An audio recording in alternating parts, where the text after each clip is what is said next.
Welcome to the BlockCrunch podcast, the go-to podcast for investors and builders in crypto.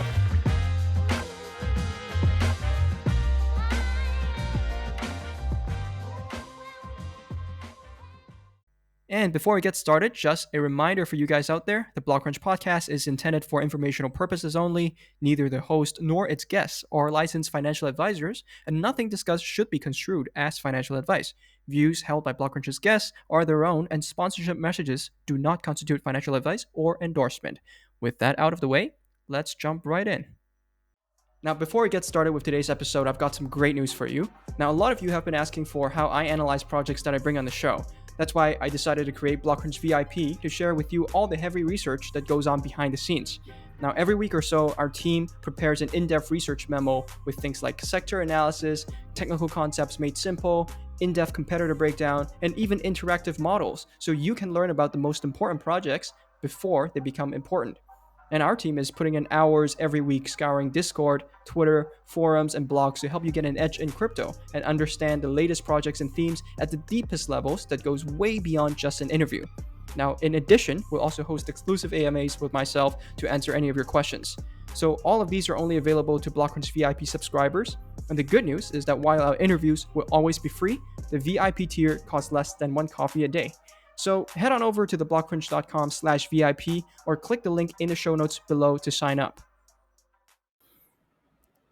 Hey everybody, welcome back to yet another episode of the BlockCrunch podcast. Now, I'm really excited to have our second fireside chat for the Tangent Collective. So as you know, Tangent is a new venture that me and my partner Daryl started. We're basically a collective of some of the more successful operators and founders in crypto, and we're angel investing our own capital and also investing our own time into helping the next generation of crypto projects. So with this series, we really wanted to highlight the achievements and what the interests are for a lot of our mentors in the group. And recently, you've heard from one of our mentors, who is Mabel Jiang, currently at StepIn, previously at Multicoin Capital. And today, for our second guest, I'm really excited to have Tascha, who you know from the show if you've been following us for a while, from Alpha Venture DAO, previously Alpha Finance. Tascha is one of the most thoughtful people in the space and one of my favorite founders in the space. I think she carries a lot of traits that other founders can really learn from. So I'm really excited to dive into all of that today with Tascha. So welcome back to the show again, Tascha. Thank you. And yeah, very great intro. Maybe too good of an intro. You're way too humbled. Well, I wanted to start with, just for people who are not familiar, can you maybe give us a little bit better background about what Alpha is? I know especially in the early days, some of the products really took off. So maybe we can touch on some of those as well before we talk about the current direction that you guys are taking as a venture DAO. Yeah, sounds good. So we started out in 2020 as a DeFi lab. Back then it was called Alpha Finance Lab. And I think our thesis back then hasn't changed really, even though we're now expanding to become Alpha Venture DAO. But the thesis back then is that we believe in Web3, and the first applications on Web3 is DeFi, right? It was so hard for me and my co-founder to decide which particular problem to tackle, just because number one, it's super new, and things change very quickly, 2-3 months, right? The second is we have a lot of ideas, we have a lot of innovations that we want to experiment and also, push out those products to life, right? So that's why, we became Alpha Finance Lab as a DeFi lab to really allow us to, explore and really innovate, be forefront of the Web3 innovator. And we pushed out a lot of products. One of the products, if you were, in the space, in 2020, you probably have heard of Alpha Humora as well. So it was, it also is now, we're still running that product. It's a lending and leveraged yield farming product. There are a lot of innovations that we did in that product alone. Number one is it's actually the first product to collateralize LP tokens. So that's the first one. The second is we're the first one to also have the pricing for LP token, because otherwise you cannot really collateralize that, right? The third is, even though it's over collateralizing not over collateralizing, over leveraging from the user's end. So let's say if users put in, $100 worth of capital and they can lever up to 10x to do yield farming activity, right? Technically on the smart contract level, on the protocol level, it's over collateralizing. So we also hack a way to do that in such a way that it gives efficiency to the users while making sure the protocol is safe. So there are a lot of things that go behind that product. And yeah, as a result, we kind of craft out our new category, leveraging farming category. And I think after that, a lot of projects also um, fork the ideas, which we take the compliment for, to be in other chains. So that's one of the product, right? And I think back in 2020, early 2021, the TVL, or total value locked, went up to about $3 billion. And majority of the users are from around the world, right? It's not just from Thailand, which is where I am. It's not just from the US, which is where a lot of the DeFi users are. It's pretty much from global. So that's, I think, is something that really took off. And after the product, we also started to build a lot of other products too. You might have heard of Alpha X. You might have heard of Alpha by Wall, and other products. So I can share a bit more of the rationale of why we built that and the learnings we get, and also how all those things kind of made us realize that, hey, let's actually become Alpha Venture DAO. Yeah, and it's pretty crazy, like how many founders can say that they built a product with over $3 billion locked in, and it's not a layer one, where the stake is like $3 billion. I think that's like fairly common. But then for end user consumer facing product to have that much capital, I think that's truly a testament to kind of what you guys have built. And I always think it's a very flattering thing when you are getting forked a lot, right? So like Uniswap was the first of its kind, and then it was forked so many times in the different food themed farms. And I remember when you guys built Alpha Homora, there were a lot of different forks on Ethereum and on other chains as well. So that was definitely Mm-hmm. a great sign that you guys were driving the innovation. And before I move on to like the DAO aspects, I'm curious, like when you were first deciding to build out Alpha Homora, what drove you to build this levered yield farming product out of all the things that you could have built out there? Mm-hmm. I think it was really interesting approach. And again, I don't think you can apply that approach in a bear market. How we see it is in the bull market, you need different kind of approach versus bear market, right? In bull market, in which there is number one, so much attention in the space. Number two, so much liquidity. Number three, attention is actually very diverted. So there are so many, new hypes, new narrative that are trying to take that, attention away from the users, right? So the key thing, number one, is that we need to um, pretty much catch the right narrative at the right time in order to launch a product that is successful day one, right? Otherwise, it's going to be, like a slow growth product. And back in mid of 2020, that was youth farming that became one of the key growth hacking, or pretty much the first growth hacking event in DeFi, or even in blockchain, right? Because if you look at the past TVL since 2018 until 2020, before DeFi summer or youth farming, all the total value lock has always been maximal at 10 million, I think. Yeah, 10 million. So within 1 month of youth farming, it was the first time ever in DeFi or in Web3 that total value lock doubles in 1 month, which is like monumental moment, right? So we realized that, hey, this is a really monumental moment that we have to do something around youth farming, um, because this is where like all the attention, all the liquidity is at, because it's the first time that there is a successful like growth hacking in DeFi that has worked. So that's the initial rationale, and then we started to dig around, play around, because we also you farm ourselves. All our teams are pretty like crypto native, and we realized that, hey, like the nature of the people using these products are very risk seeking, right? And by default, like manually they would lever up already, and it's super inefficient. It's super slow. You have to use multiple DApps over classing like many DApps at the same time, and it just doesn't make sense. So we built an MVP version quickly in just like 2 weeks, audited, launched in another 2 weeks. So in one month, we were able to like test that idea out, right? And it got super well received by the community, and that's why we expanded a lot to become new versions, expand to other chains and all that.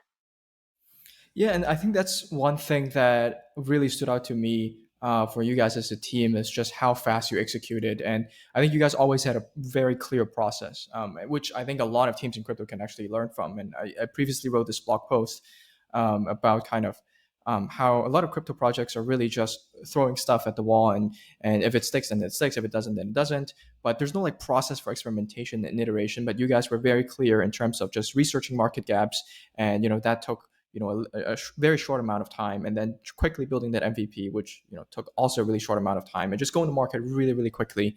And subsequently, you kind of use the same process on different products as well, which some taken off, some didn't take off, but all those learnings seem to have fed into this new kind of venture DAO type of structure. So I'm curious, can you tell us a little bit about just how Alpha Finance became Alpha Venture DAO, and is this still related to Alpha Finance, and how does that work?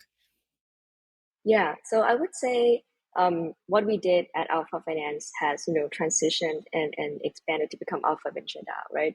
So what we realized is that we want to, and the mission has always been the same, in which we want to build an ecosystem of, successful Web3 apps, whether it's a project, whether it's a product. And pretty much, initially we were taking the lab approach, the 100% lab approach in which we build everything, right? What we realize is that number one, it's not as scalable, right? We want to eventually want to be able to work with the community on a lot of these things.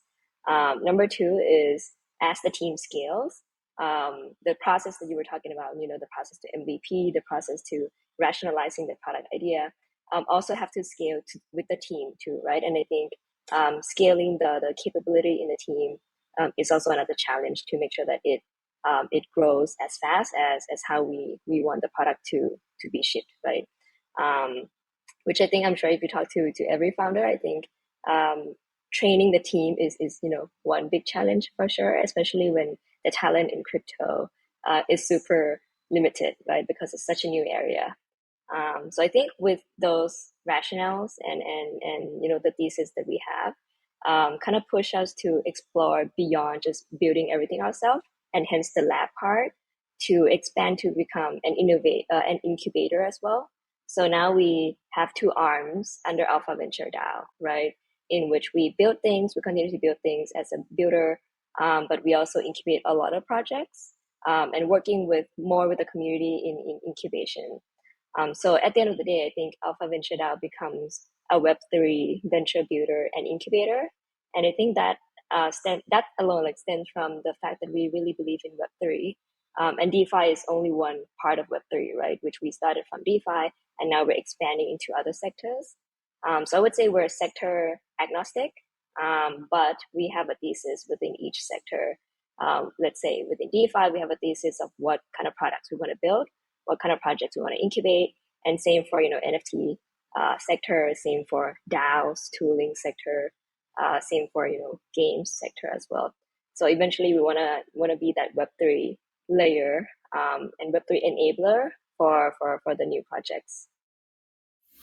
Got it. That's really interesting, and I think that's a good segue to talking about some of the processes that you have, or some of the kind of mental frameworks that you had as a founder, that I think a lot of other founders out there can learn from, especially when it comes to identifying the right market gap, and also kind of the market timing aspect of launching a product, which not Mm. enough founders seem to think about.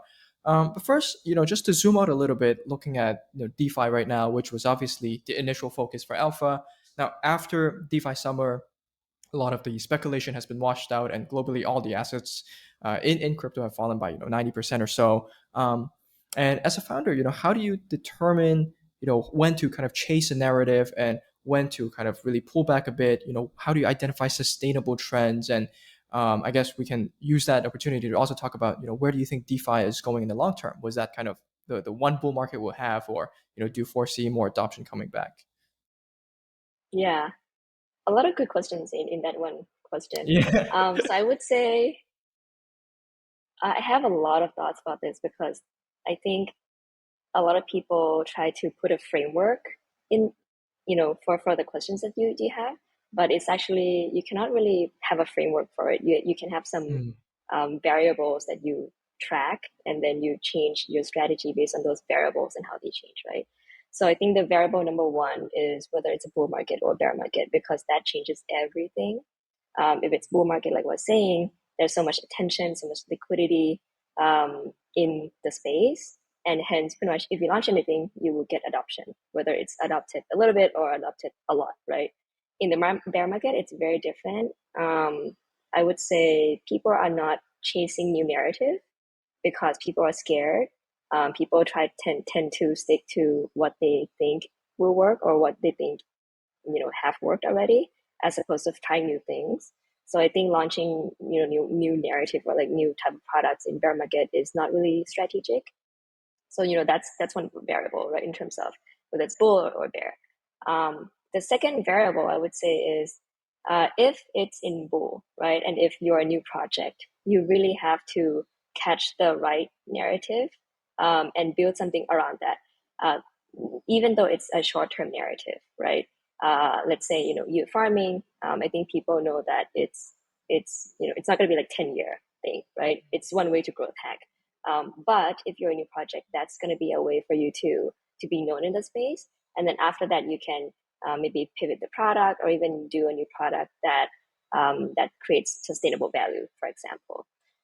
If you're not a new project, if you're a project that runs for a long time, but you're looking to continue to expand the product, then I think it's less about catching the right narrative, but really focusing more on building that sustainable value. Because after the product has been live for some time, or after a project has been live for some time, the community, the investors, the people in general will start to look at, hey, like what's the value being captured, right?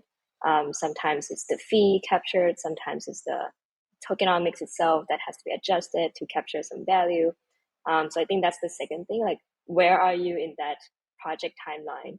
And that alone will also change the strategy and direction of how you think of growing forward. So similar to Alpha too, right? This is also why we launched Alpha Homora, which is a leverage yield farming back in bull market, capturing the trend, pushing our product fast, getting known for being an innovator, getting known for shipping fast product and quality product.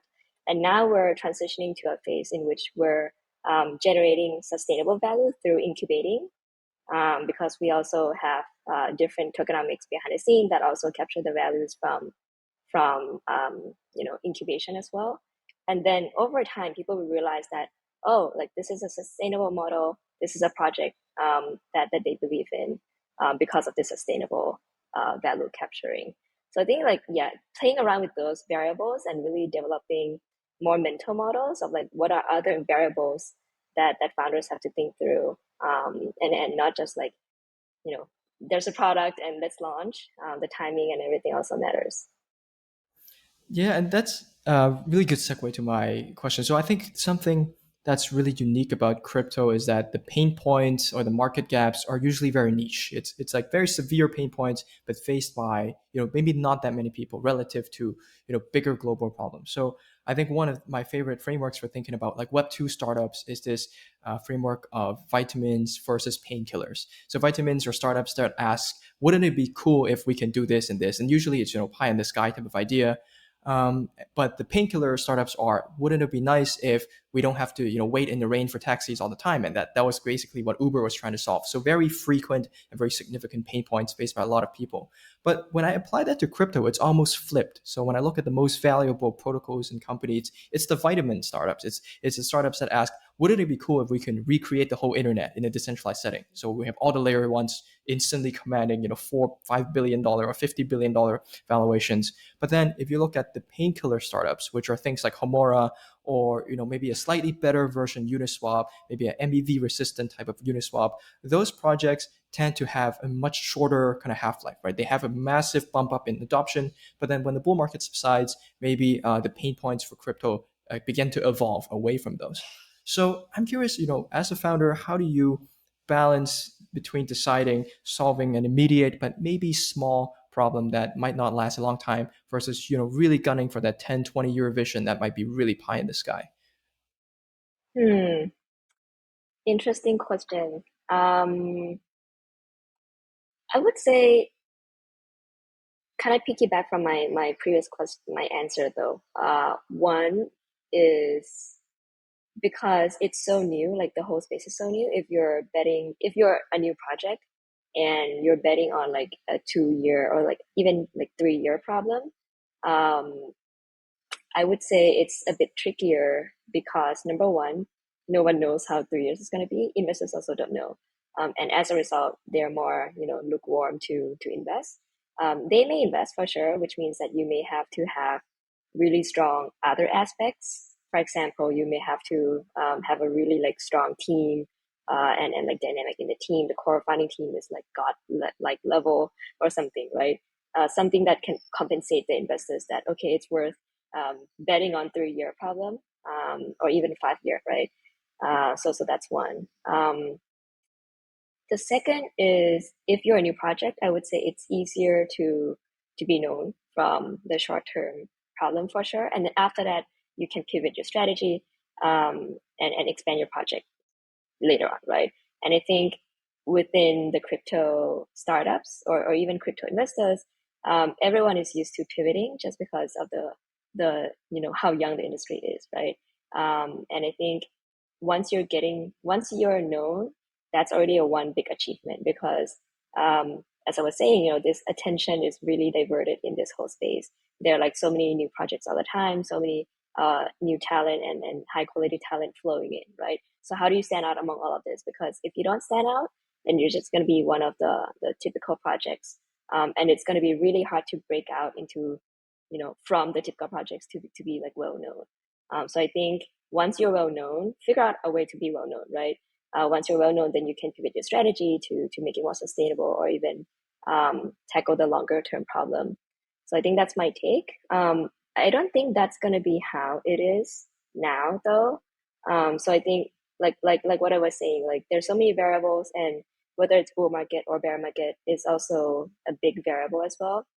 So if applying that framework or mindset to the bear market, I think it's not super strategic to capture um, or like ride with the trend in the bear market, because whatever trend it is, there's still no adoption on chain anyways.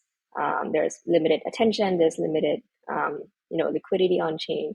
So it's more strategic to invest in the longer term problem if you're starting out in a bear market, than investing in a short term problem, because once launched, then it's very likely that there's going to be minimal adoption.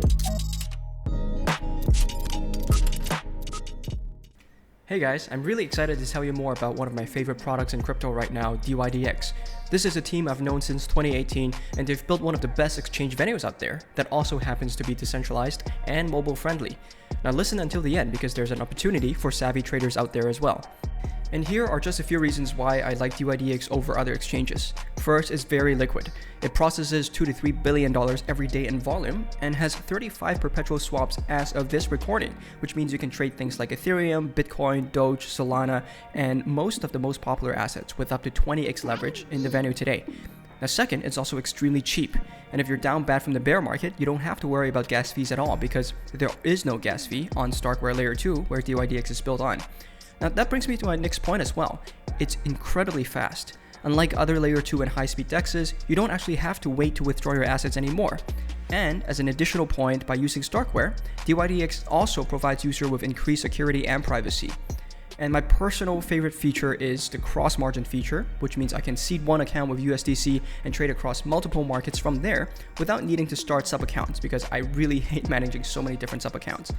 And their iOS mobile app is also live right now, and it's amazing because it's compatible with MetaMask, Coinbase Wallet, Coin98, Huobi Wallet, and a lot of the most popular mobile wallets out there.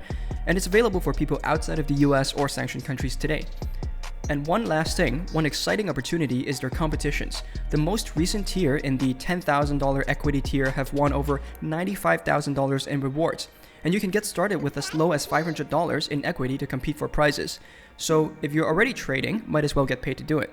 So if any of that sounds interesting to you, I highly recommend that you head on over to dydx.exchange to learn more. And I thank them for sponsoring this episode.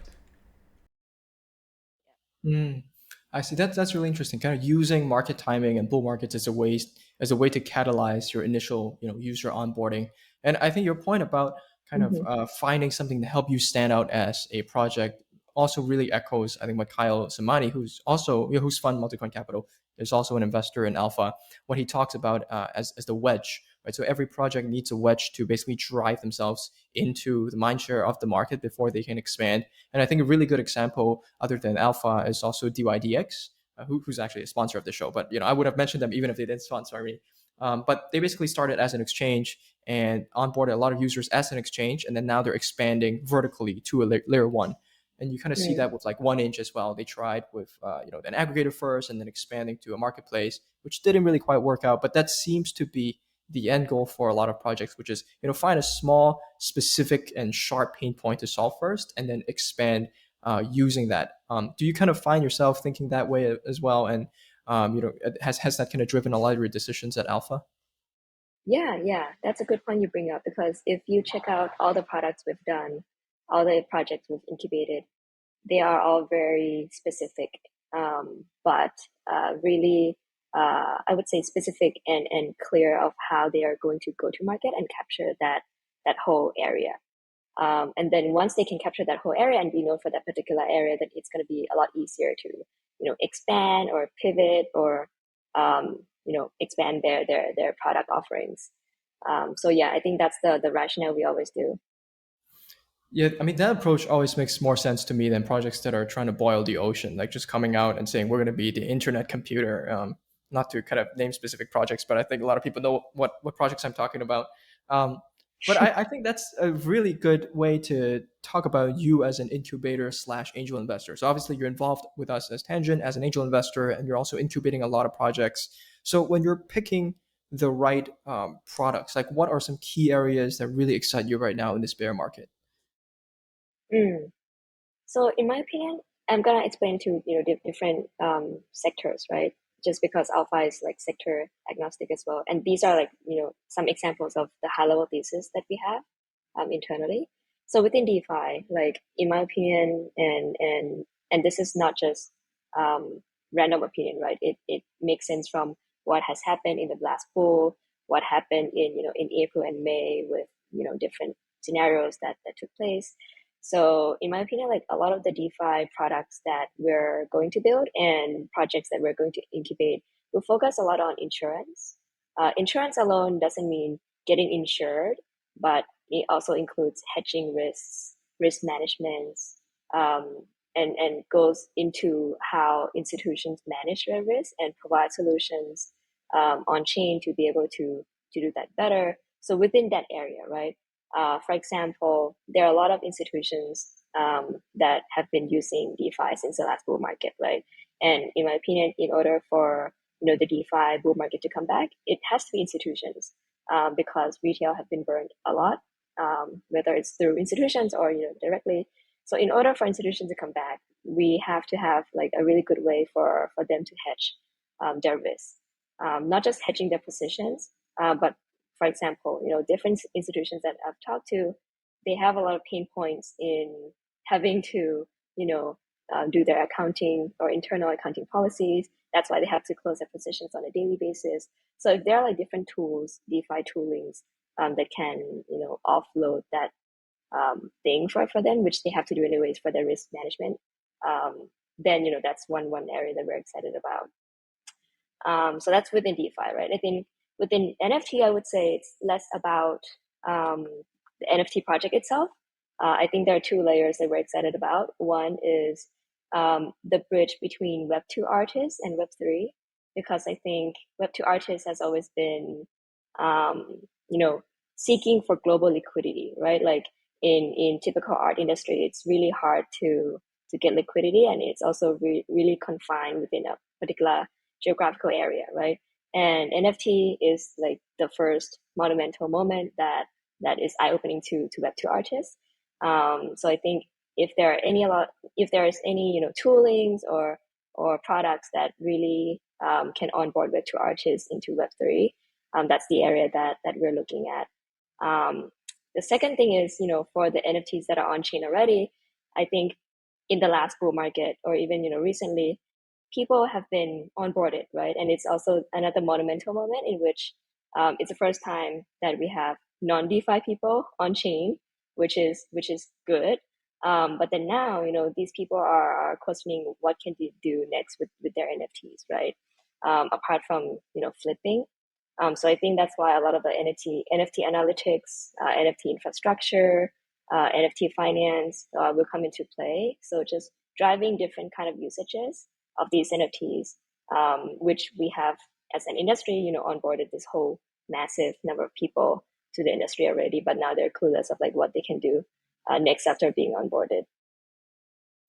Yeah, that's really interesting, and it's. I think you also touched on this kind of briefly, but we mentioned kind of market timing being important as well. But when you're looking at these opportunities, how do you determine market sizing? Like, how do you determine whether NFT analytics is going to support, a maybe $100 million company, or maybe a unicorn, or maybe a $10 billion company? Yeah, I think several things.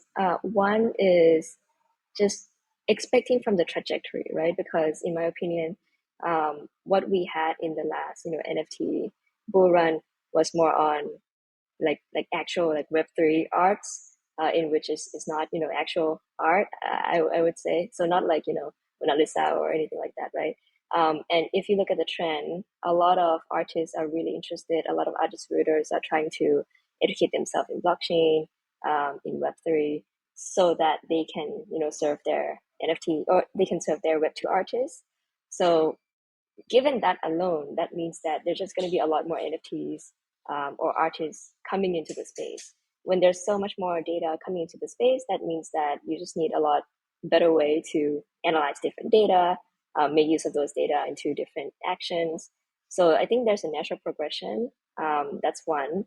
The second thing is that if you look at the current offerings of data analytics product nowadays, right? There's pretty much no products that are sector specific. So there are like data analysis for general data. But Mhm. just happens so that in the past, data on chain has been DeFi. That's why a lot of the data analysis platforms are all like DeFi products, or like they DeFi data.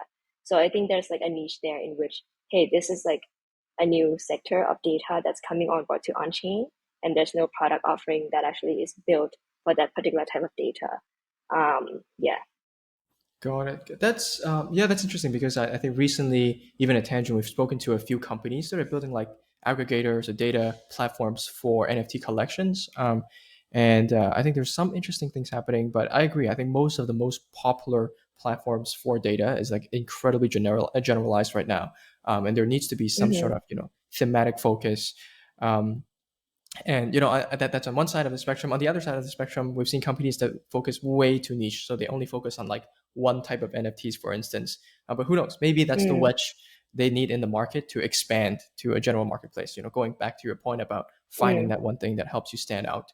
Um, so I'm curious. So let's say you found the right kind of product. You found someone building a company in NFT analytics, or you found someone building a right insurance model that you like, and then you turn to look at the team building that actual product. What are the core traits that you try to look in a team that you want to incubate or invest in?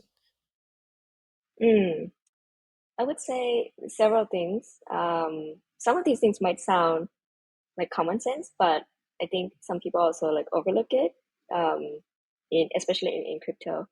One is long term for sure. So in order for you to understand long term, you actually need to understand their motivation, understand the team dynamic, understand how the team like has known each other, or like how long they've known each other, have they worked together before, all those things, right? Um, the second thing is, I would say, professionalism. um, I think that is like very important, especially in crypto, in which the talent is quite young. I think in the good days, professionalism, doesn't make the difference much, but in the bad days, it actually does. Let's say, if the product is hacked, or like if something goes wrong, the level of professionalism of how they handle that will show. And you don't want a team that cannot handle tough situations well. Um, yeah, to be invested, because I would say, yeah, like every project will have to go through at least one bad incident. So no choice for that. The third thing, and I think the most important thing, is a fighter spirit, or like the tenacity that they have, like the vibe that they show, that they never give up. And I think it's super important, a lot more important for crypto startups than typical tech startups, Hmm. because number one, crypto moves so fast, and as we were saying, that you might have to pivot after 2 months. You might have to expand in a month. Um, And the second is because the whole industry is so new, you never know what's gonna work and how the industry is gonna be, right? So that's why you need to be able to have that fighter spirit and always try to find a way to make it work. Because what worked, last month may not work in the next few months. So I think that's the key thing. Yeah, no, I think I agree with all of those. I think the challenge for me is like, how do you determine that in your due diligence process, right? Because a lot of the times when you invest in a project, regardless of whether you're a VC or an angel or you're a retail investor or trying to talk to a team on Discord to learn more, you're really only given a limited amount of time with the team. The team's not going to spend hours and hours with you, and you don't get to Mm, sit with them and work with them. And so it's very hard to service some of those things. Like for instance, a few projects that I've got involved with before, they have amazing pitches, they talk a huge game, great vision, they seem like they have great work ethic. And then, a few months later, half a year later, a year later, I check in and it turns out they're paying themselves, massive salaries and are just basically relaxing. mm, Or, they just shut down their initial product and are just sitting on the money and trying to research what to do for months and months without any kind of communication. So that kind of, it's hard to predict that ahead of time, especially because there's often minimal legal recourse in investing in like decentralized communities. It's not like equity mhm, investors can sue your founders for just embezzlement or anything like that. mm, So how do you like identify good integrity, good work ethic in just, a 30-minute call with a founder? Like, are there specific questions that you mhm. ask? Yeah, very good question. I think especially the integrity part, that's really hard to identify, right? But I think two things that have helped me. Also, maybe not in 30 minutes, probably like in an hour. Mm. One is understanding the dynamic between co-founders and the founding team. This is also why I don't really like one person founding team or like one founder, because the dynamic between co-founders, you can identify, who is keeping whom accountable in what particular area, and you can also identify what kind of person each person is and how that fits together. Because, for example, if you have a red flag, a little bit of red flag that, hey, this person A can be sloppy, for example, but there's the dynamic of this another person B, which is super organized and structured in making sure everything's okay and such. As a result, this person is keeping this person accountable for their actions, right?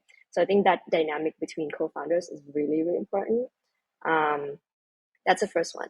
The second one, I think, comes down a lot to just really getting to know them as a friend without having them realize that you're like evaluating them.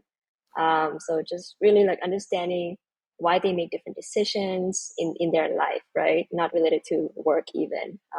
Can be in their schools, can be in their different like trigger points, and really understand like how they come to solutions of what they decide to do and what decisions they decide to forego.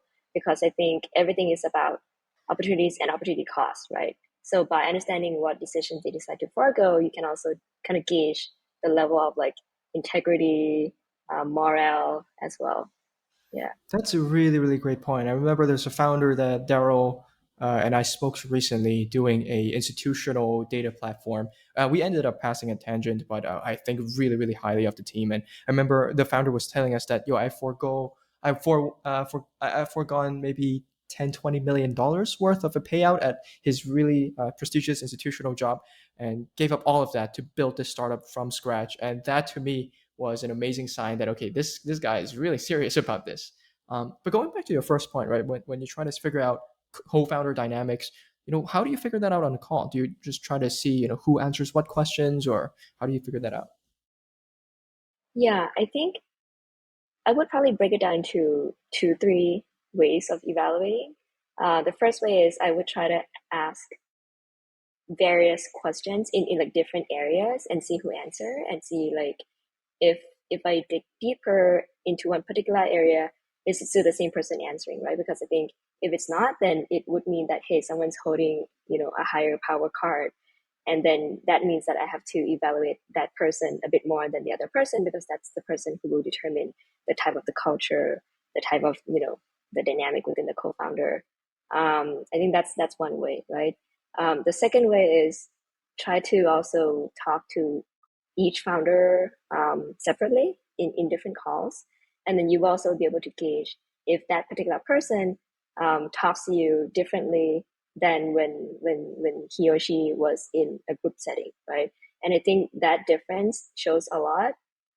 Let's say if one particular person is a bit shy and allowing another person to talk a bit more in the group setting, but when you talk to him or her in separate session, and he's actually a very chill and very friendly person, then I think there's something wrong with the dynamic. And then Mm. you can kind of gauge a bit more of like, ah, yeah, that's a bit weird, and then you can kind of know where to dig, because I think the founder dynamic is pretty much like everything. Yeah. That's a really important point. I think when a lot of people look into crypto projects, they over-index on ideas, and this is something I've talked about before as well. People always just look at the white paper, the mechanism of the design. That's obviously like 60-70% of the thing, but the remaining 30% is the team that's driving this thing. Like if they're dysfunctional, they're not able to build this thing, they're not able to ship this out. And there's so many examples of this. I think that retail investors are probably not privy to, but because they only see the massive VC wins, but they don't see the 100 losses that happen, and most of those are driven by team issues usually. So I think that's such an important point to highlight. As we come to the last final minutes, I'd love to kind of come back and wrap up everything we've discussed on Alpha, and also for you as an incubator and investor as well. As a founder slash investor, what do you think are some of the things that investors who maybe don't have the founding background tend to miss about running a crypto startup? Mm. You mean about investing in crypto startups?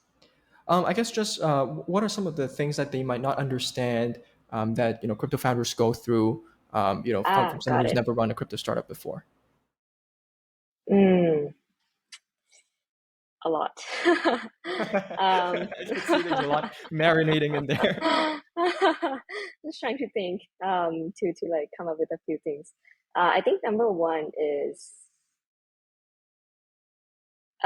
really understanding, and pretty much a lot of investors don't understand that um, the project founders, or the projects themselves, feel that they have to present as if everything's good and like ready and perfect to the investors, right?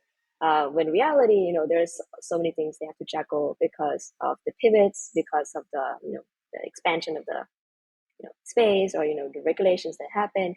So I think if the founders show that, hey, they're going through struggles, then investors may be a bit skeptical, and feel um, I don't know, feel a bit less confident in the team, for example, right? So I think the founders are afraid that, hey, they don't want to show their weakness, or like actual struggles they're going through, and pretend to be like, hey, everything's okay.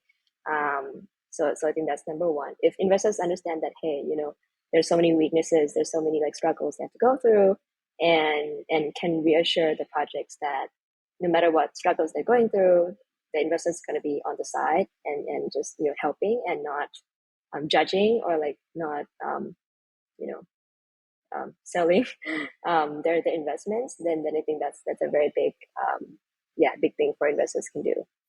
Mm, that's interesting. Yeah, I think that's something that I always try to tell companies I've invested in, that hey, you've already convinced me, I'm already on board.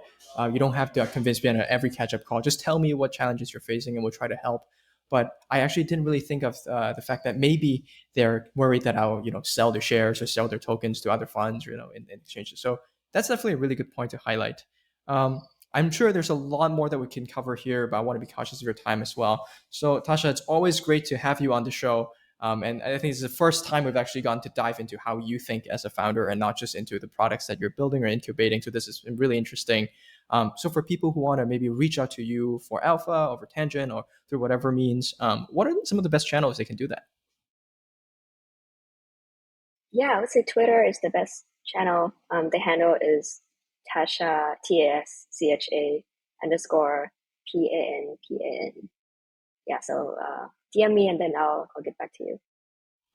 Definitely. I will include those in the show notes below. And once again, Tasha, thank you so much for coming on the show. Thank you.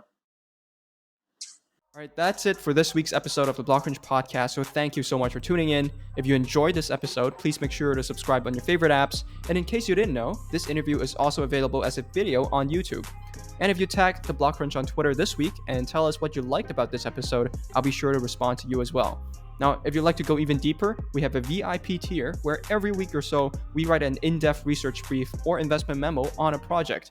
And we'll have exclusive AMAs with myself where I answer all your questions as well. Now, we already have analysts from some of the top funds and companies in crypto as subscribers. So if you're serious about getting an edge in crypto, head on over to theblockcrunch.com/VIP to learn more. And once again, thanks for supporting the show, and I'll see you next week.